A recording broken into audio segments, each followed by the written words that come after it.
Hi, it's Andy XL back with another NFXL podcast, and it's time to update my power rankings after week 15's action. So, without any further ado, let's get straight into it. And staying at number one are the Los Angeles Rams. The Rams kept their lead of the NFC West and the NFC by holding off a strong opponent in the Lions in week 15. And that sets up a week 16 Thursday night showdown with the Seahawks. Having beaten the Seahawks in week 11, another win in that one would see the Rams secure the head-to-head tiebreak and a one-game lead over Seattle in both races. Staying at two are the Denver Broncos. The Broncos put up one of their best performances, if not their best performance, of the season by beating Green Bay in Week 15. That win and the loss for New England sees them take a one-game lead at the top of the AFC standings. So they're in good position to get the bye week and home field advantage, and more so in showing up so well against a good NFC team in the Green Bay Packers. Says that not only are they capable of making the Super Bowl, they could be a threat when they get there, which, the NFC looks dominant to me at the moment. So we're looking for an AFC team that can match up with them. And the Broncos may well have just shown that against Green Bay. Right. Staying at three are the Seattle Seahawks. Six Jason Meyer field goals for the Seahawks got them past a dogged Colts team in week 15. The win keeps them on the same record as the Rams, and as mentioned in regard to LA, the Seahawks now really need to beat the Rams in week 16 if they are to take control of the one seed in the NFC, which is really crucial in the NFC. I think that one seed and the bye week, it probably increases your chances of winning it all by up to 20%, because it's just such a tough field to get through in the NFC side of things. So that's going to be a crucial game in week 16. Moving up from 6 to 4 are the San Francisco 49ers. The 49ers got an expected win over the Titans, and they're now 2 games clear of the eighth place team in the NFC with 3 weeks to go.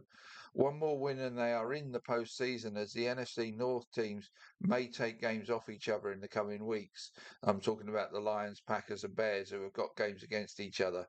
So that might help the 49ers cause. Right, moving up 2 spots from 7 to 5, the Buffalo Bills. The Bills pulled off a huge comeback win over the Patriots in week 15. That brings them back into contention for the AFC East title and takes them 2 games ahead of the eighth placed AFC team, the Colts. Like the 49ers, one more win and they're in, and they're also now chasing a divisional title possibly. Right, moving up from 8 to 6 are the Houston Texans. Another game where the Texans D delivered big time. The offense chipped in with 3 touchdowns via the pass and a fortunate one on a fumble recovery of a CJ Stroud fumble. That Woody Marks took in, but again scored more field goals and touchdowns. Still, the offense does not need to do much if the defense plays like it is. They remain one of the teams in the best form currently and are still on course for the postseason and maybe even a divisional title. And assuming they do make the postseason, they and Denver look like, with the Bills, in flashes, they look like the 3 teams that would be the best representative for the AFC in the Super Bowl right now. Now, the team heading in the opposite direction, the New England Patriots. I dropped them to 5 last week because I thought some NFC teams deserved to move past them. And now they've dropped to 7 after losing to the Bills. They now trail the Broncos by a game in the AFC standings and have seen their lead in the AFC East cut to 1 game following that loss to Buffalo. They're still all but certain to make the postseason, but week 16 at the Ravens looks a big game in terms of whether they do so as divisional champions or as a wild card. Um, so, this team's done really well to get to where it is, had a brilliant season, but you still think, in my eyes, they still look short of being what it really takes to win it all. Right. The Chicago Bears move up from 11 to 8. The Bears' emphatic win over the Browns takes them back to the top of NFC North, which Week 16 sees them host the Packers. Win that, and they will be sure of postseason football and probably as divisional champions. Lose it, and their postseason spot remains in doubt because they've got Detroit in Week 18 for starters. So they're not in for sure yet, even though they're going really well. But they have set up the clash with the Packers. Now it's the Packers that dropped from 4 to 9 in my list, following their loss to the Broncos in week 15, I should say. Now the same comments apply to the Packers as it does the Bears when the two meet in week 16. A win could put them on course to win the division and get a good seed in the NFC. A loss could put even their postseason participation in doubt. So let's move on. The Jacksonville Jaguars. Now, I've actually dropped them from 9 to 10, which is more a case of other teams going past them. But sorry, yeah, it's the Bears have jumped over them. The Jags offense did put up a fine performance against the Jets, and they're beginning to look in good form, as they say, top of the AFC South. Games on the road in Denver and Indianapolis will provide a much tougher examination of their postseason credentials than the Jets did, though. I mean, that Jets D was just basically waved a white flag.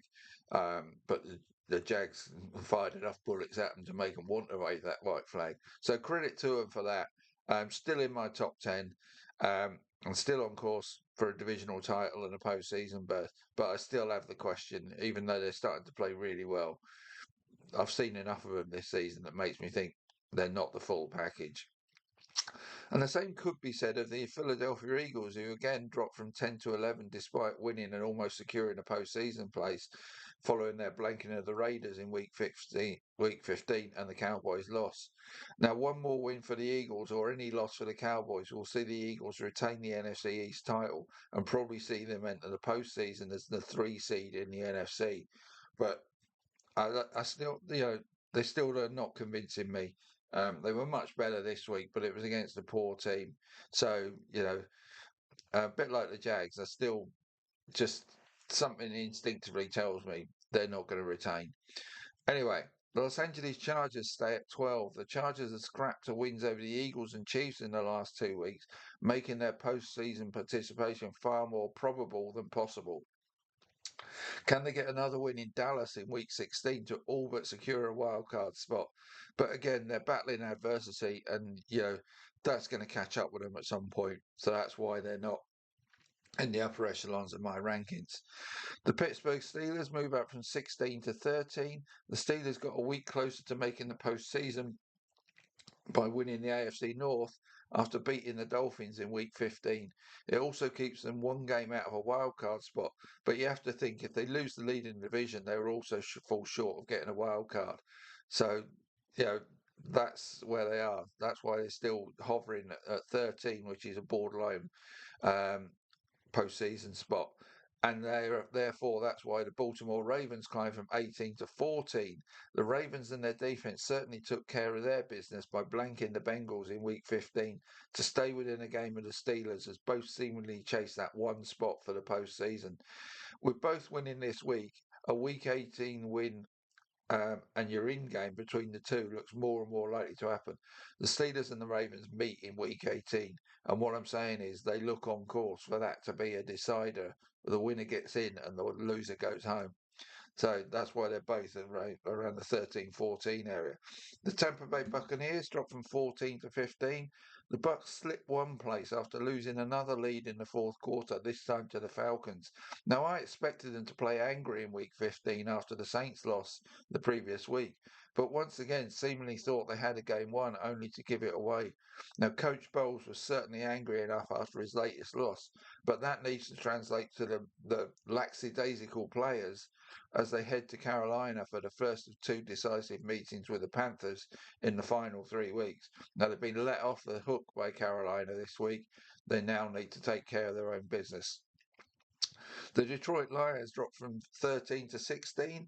The Lions played really well but lost to the Rams in week 15. They still gave up loads of points though, and now they probably need to win out to make the postseason. Their offense needs to carry them beyond week 18, as the defense clearly isn't up to the levels required. They have a chance to do that. And the way the games pan out, just have a look at the schedule yourself. But they're not entirely out of the divisional race yet. But they've now got to win out. The Indianapolis Colts stay at 17. Old Man Rivers played as well as you can expect considering his age and being thrown back in at short notice.